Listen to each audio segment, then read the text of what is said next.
Joe Biden seemed to have a lot he wanted to get off his chest. Just over an hour into the second press conference of his presidency and the first since his approval ratings plummeted this fall, Biden stopped referring to his seating chart printed with reporters' faces and names and started calling on anyone shouting questions. "How long are you guys ready to go?" Biden asked. "You want to go for another hour?" For 111 minutes, Biden stood at the lectern under the crystal chandeliers of the White House East Room and defiantly touted his administration's accomplishments during a low moment in his presidency.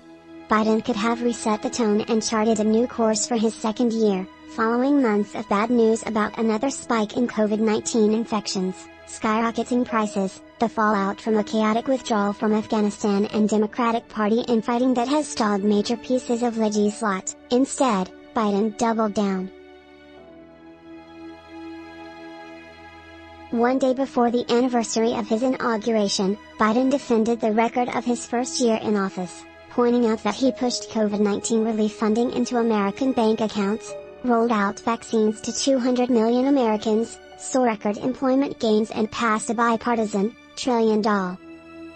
On Afghanistan, Biden said he makes no apologies for his decision to withdraw, despite the country falling into the hands of the Taliban and a humanitarian disaster unfolding now.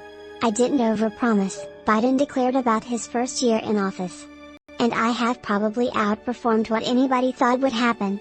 At the day of the press conference, Biden's approval rating was just 41.9%, according to a polling average tracked by FiveThirtyEight.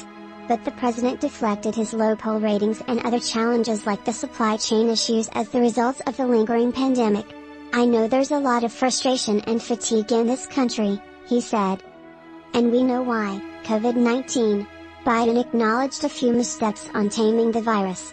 He said he could have ramped up COVID-19 testing months before his administration announced in January it would order 1 billion tests to be made available to the public. "Should we have done more testing earlier? Yes. But we're doing more now," Biden said. He has been criticized for focusing his COVID-19 strategy too much on vaccinations and not enough on bringing sufficient resources to making at-home test kits and high-quality masks cheaper and more widely available. But he said he's going to stick with his administration's emphasis on vaccinations because vaccinations work. Being vaccinated and boosted greatly reduces the likelihood of dying or being hospitalized if infected with COVID-19. Make sense of what matters in Washington. Sign up for the daily DC Brief newsletter. On legislation, Biden drew a stark contrast with the Republicans in Congress, who he depicted as obstructionists who stand for nothing.